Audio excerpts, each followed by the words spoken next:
Hey guys, Michael J. Crawford here, and NV9000 left a comment after my last video in which included a song in which I poked a little fun at NV9000. Now, in that same video, I also commented about referring to creative people like J.J. Abrams as Jar Jar Abrams and stuff, that we shouldn't substitute insult for valid criticism. NV says, and this is kind of interesting, says, "Hey man, personal insults are just fine, just like your intro.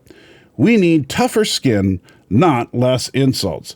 And I have brain damage and epilepsy, so loud noises trigger my seizures.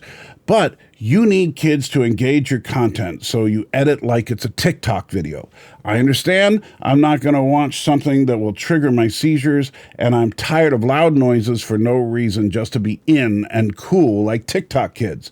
Love the intro, hate the hypocrisy of claiming personal insults are bad and starting a video with a personal insult." Let me say a couple of things. First of all, context is extremely important. In your first comment from the first video, you just said you weren't going to watch my video because you didn't like the music. You didn't say anything about brain damage and epileptic seizures and all that and how it triggers it. That would have totally changed my attitude about it, because I got the impression from your first comment that you were someone who thinks way too highly of themselves and basically thinks that they are going to simply proclaim from on high that my music sucks and therefore they're not going to watch my video, and then I was going to like break down crying or something because, oh no, what am I going to do without NV9000 watching my videos? That's kind of the attitude that I got from you on that. Now, did I respond with a little bit of a snarkiness? Absolutely. But I was responding in kind to what I thought was snarkiness on your part.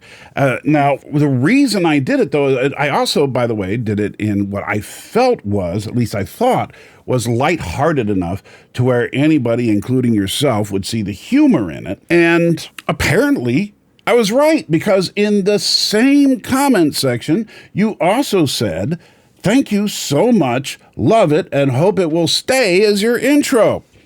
Wait a minute, was it an insult? Or did you think it was a funny joke? Which, those are two different things. And I know a lot of people don't see a difference because they think, calling JJ Jar Jar is funny, right? Well, it's funny if you're not J.J. Abrams. The thing is that the Jar Jar Abrams thing is not meant to be like a term of endearment or a good-natured ribbing. It's meant to be a derogatory statement about the relative intelligence and ability of J.J. Abrams. And so I really don't like when people use that kind of terminology to describe someone who is, in fact, a pretty successful professional in the motion picture industry. I would challenge, look, I get it. I understand. You don't like Star Trek 2009, perfectly valid. You don't like Star Trek Into Darkness, perfectly valid. You don't like The Force Awakens, perfectly valid. How about Regarding Henry? You ever see that one? What about Mission Impossible 3? Because I'd say those are both pretty good movies.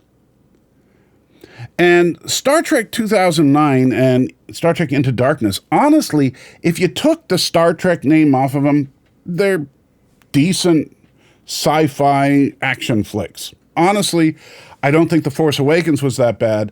I think what ruins The Force Awakens is The Last Jedi. I don't think J.J. Abrams is a particularly bad filmmaker. Is he the most talented guy in the world? Probably not. But do I think that he's worthy of insult and mockery based on his level of skill? Absolutely not. And the same can be said, by the way, of people like Alex Kurtzman and even Rian Johnson, who, I absolutely despise The Last Jedi as a film, almost as much as I despise Section 31 as a film. But Rian Johnson is actually a pretty talented filmmaker. He was just contracted to make the wrong kind of movie, because clearly he should not be making a franchise film. As for J.J. Abrams, the Star Wars issues aside, I think that Star Trek was a mistake for him because he's more, and he even said it while he was making the Star Trek films, that he was more of a Star Wars guy. Star Wars was more in his wheelhouse. And I think that if he had done the entire trilogy for Lucasfilm, we would be probably singing a different tune about J.J. Abrams right now. But, The Force Awakens could have been the beginning of a great trilogy. Unfortunately, then Rian Johnson took a big crap on it, and then J.J. Abrams had to try to salvage it the best he could with The Rise of Skywalker, which was a mess, sure. It was a Hail Mary pass to try and salvage a franchise. Did it work? Only partially, but that's a whole other video. Maybe the problem is you don't see the difference and you think that any kind of humor is, can be qualified as insult. But, it's like one of those things. By the way, another big difference is that you and I can have this conversation in that you leave a comment, I see the comment, I can respond to you. I could have written a comment too, but, it's more fun to do it this way. We can go back and forth on this. We can have an actual conversation. That's not happening with J.J. Abrams or Rian Johnson. And what happens if you have a significant part of the fan base that's just constantly attacking someone, as many of the fans have been attacking J.J. Abrams for, decades now, right? What happens? Well, you either get the person either walks away from the franchise completely, like George Lucas did after the prequels, because all these same people that are currently insulting Kathleen Kennedy and saying if only Lucas was still in charge of Lucasfilm are the same people that were ready to crucify George Lucas when he made the prequels. Which leaves a vacuum because that franchise isn't going to stay dormant. And so what happens eventually, someone like Kathleen Kennedy or someone else will step in, and that person, rather than walk away, instead of having the flight mechanism like George Lucas did, they will have the fight mechanism, and they will double down on whatever they think is going to tick you off the most. And what people reacted to the most prominently as far as negativity-wise was what they consider wokeness, primarily feminism and racial equity. And so Kathleen Kennedy's answer was obvious. Double down on it, triple down on it. The producers of Discovery, same thing. Let's start offering real creative criticism instead of just attack.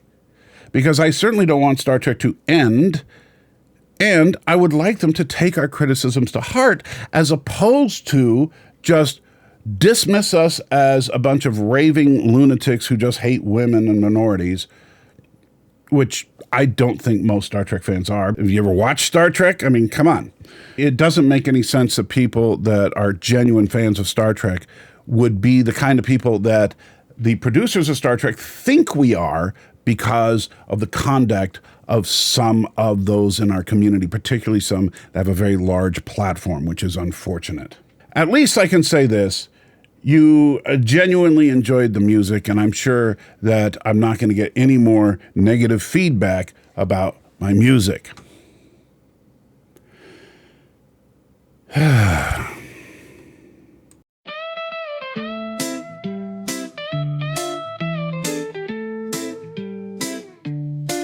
I guess I cannot tell jokes here.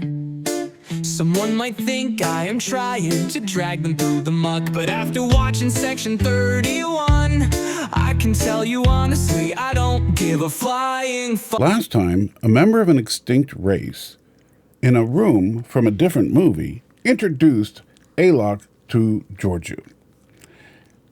So Alok and Georgiou promptly go back to Georgiou's office, where they then proceed to do drugs together.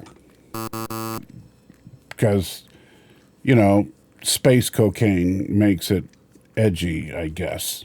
It bears repeating, this is the protagonist of our story, who so far we have now seen slaughter her entire family, eat an eyeball, and share space cocaine with a complete stranger. So I'm thinking the space cocaine might have been real because immediately after taking it, Michelle Yeoh gives the most unconvincing delivery of a four-letter word I've ever heard in the history of cinema.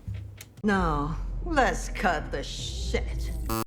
Now, I know I mentioned before that Michelle Yeoh is 62 years old, but she delivers this line like she's a 10-year-old who's absolutely giddy about the fact that they got permission to say a naughty word in front of their parents. She then goes on to call out Alok to tell him that she knows full well that he's Section 31.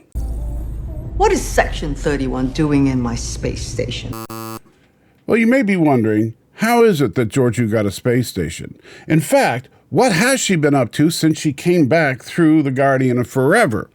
And the answer is, nobody writing this gives a fuck.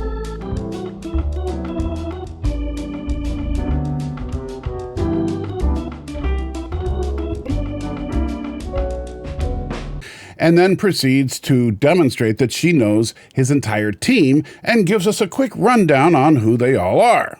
You're heading up a team of 6 operatives, and they're all over the bar. There's the Cameloid, the Delton. Then there's the guy with all the high-end mech, the Vulcan, laughing way too hard at stage bat. And the very serious human you stuck in with. Reel it in, honey. She's got a stick so far up her backside, it's coming out her mouth.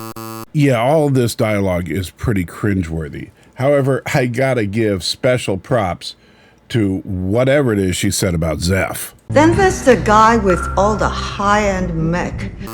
Now, I have to admit that the first time I watched this, I thought Georgiou said the guy with the high-end tech, which actually would have made, well, some sense. And so I went back and rewatched it with the subtitles turned on. And yes, indeed, she actually says the guy with all the high-end mech. Now, I don't know if this was really bad writing by writers that don't know what the word mech actually means, or if this was simply a mistake by Michelle Yeoh during one of the takes and the editors didn't catch it.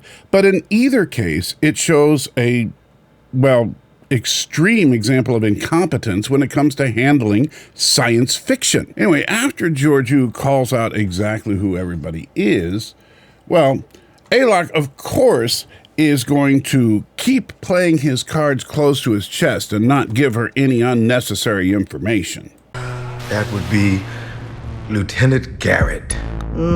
Starfleet. Where fun goes to die. Now, you might think that I posted those 3 red turds due to the fact that Alok gives Georgiou unnecessary information, demonstrating that whoever wrote this knows absolutely nothing about covert ops. And while you would be correct, I'm also giving it 3 turds for the much more egregious offense of having the writers of a movie called Section 31 not realize what exactly Section 31 even is at its core. Because Section 31 doesn't operate independent of Starfleet. Section 31 is Starfleet. Why don't you tell me who you are, who you work for? Same people you work for, the Federation, Starfleet. Let's just say I belong to another branch of Starfleet intelligence. Our official designation is Section 31. Okay, I know what some of you are thinking. Sure, Sloan said that they were part of Starfleet, but he could have been lying or exaggerating or, really just substituting Starfleet for the Federation, right? We are an autonomous department. Authorized by whom? Section 31 was part of the original Starfleet charter. But that was 200 years ago. Phlox was kidnapped. Starfleet would never authorize that. Reread the Charter, Article 14, Section 31. There are a few lines that make allowances for bending the rules during times of extraordinary threat. So just to be clear, Section 31 is a part of the original Starfleet Charter, Article 14, Section 31. A charter which, by the way, predates the Federation. So yes, we can say with certainty that Section 31 is in fact a part of Starfleet, not some independent agency like the CIA would be.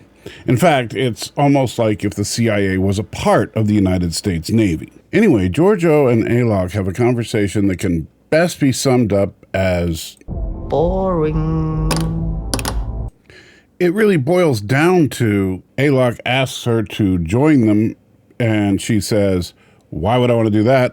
And then he says, "Because you're going to feel guilty." And she says, "Okay." And by the way, this is the same lady we just saw doing space cocaine, eating an eyeball, and are reminded, of course, she killed her entire family. Not to mention the millions of other people who died under her rule, but she's going to feel guilty. Let's get on with it. So Georgiou and Alok decide that they need to plan how they're going to deal with the mission that's going to take place on her station. So, of course, they immediately go to his ship, because why not? So you remember just a few minutes ago, just after having some space cocaine, Georgiou decides to break down exactly who the entire team from Section 31 is. That was pretty cool, right? So let's do it again. And I really wish I was kidding, but they seriously do a second rundown of the entire crew. Meet my team. This is Mel. Zeph. What about that Vulcan? I'm Follows. And that's Lieutenant Rachel Garrett. And you? One moment. Quasi came on my radar when he proved the existence of Glio clusters. Glio clusters are theoretical. Formally theoretical. You know, I have no idea what a glio cluster is, but I'm sure it's going to be incredibly important to this story. So during the introductions, we are treated to some witty banter between the various characters to show the comedic skill of the writers, which apparently is somewhat lacking. 31 made first contact when we discovered an infestation on a derelict ship. Quasi. Oh, Infestation. One more time, Quasi. Scavenger! You sack of amorphous shit! Now look, I get it. Humor is completely subjective. So one person may think that it's stupid, childish, and boring, and another person might think it's, well, actually really funny. Although, quite frankly, if you think this is funny, I think you're I would have to respectfully disagree with you. But it's one thing to tell jokes that just don't land. It's another thing to, well, I don't even know what this is. Zeph suffers from what we call mecha dysmorphia. And I may not know what that is, but I'm also not going to take that from you, Quaz, and personally, I'm offended. I think you should accurate. know. It's not a diagnosis, you're not a doctor. Now look, body dysmorphia is a real thing, and it's a very serious condition. And honestly, I am flabbergasted that in a modern Star Trek show where they seem to constantly be going out of their way to project that they are totally inclusive, particularly when it comes to the LGBT community, they throw this in there? I mean, they're basically turning transgenderism into a joke, and not even a particularly funny one. Well, not really funny at all. And of course, for the icing on the proverbial cake, they decide to just take a massive dump on established Trek lore. Not be condescended to, Mel, particularly not by you, because honestly... Does my spectrum work for you? I mean, like, are you into it, or...? Now look, I'm only going to say this once. Deltans are not telepathic. Deltans are a species of humanoids that happen to give off pheromones that other humanoids find irresistible, which is why in Star Trek The Motion Picture... Transporter personnel reports the navigator, Lieutenant Ilea. She's already aboard and en route to the bridge, sir. She's Deltan, Captain. The second Ilea steps on the bridge, all the men are instantly excited. But their sexual attractiveness is not something that they project into an individual like we see here. The bottom line here is that it's painfully obvious that the writers of this show don't care about the franchise for which they're writing. And that's a real problem. And that's actually an ongoing problem with this particular movie, is that it bears almost zero resemblance to Star Trek. The only real similarities with Star Trek are a couple of props and a couple of proper names. So when we hear the name Vulcan or Deltan or Kamaloid, we know these are Trek species. The problem is none of them behave like what we've established in prior Trek. Well, at least the Deltan is nice to look at. Oh, what the f— Well, Section 31 went to non-Federation space. They hoped they could meet up with Space Hitler face to face. When they finally made contact with Georgiou in her space den, we were introduced to the crew, then introduced to them again. Well, watching this show really causes me a lot of pain. I do hope I can stand the strain, but my life force, I have to admit, feels like it is going down the drain. I guess I must say goodbye to my brain. On the bright side, I am done watching this, at least till dawn. But before I go, a big thank you to my supporters on Patreon.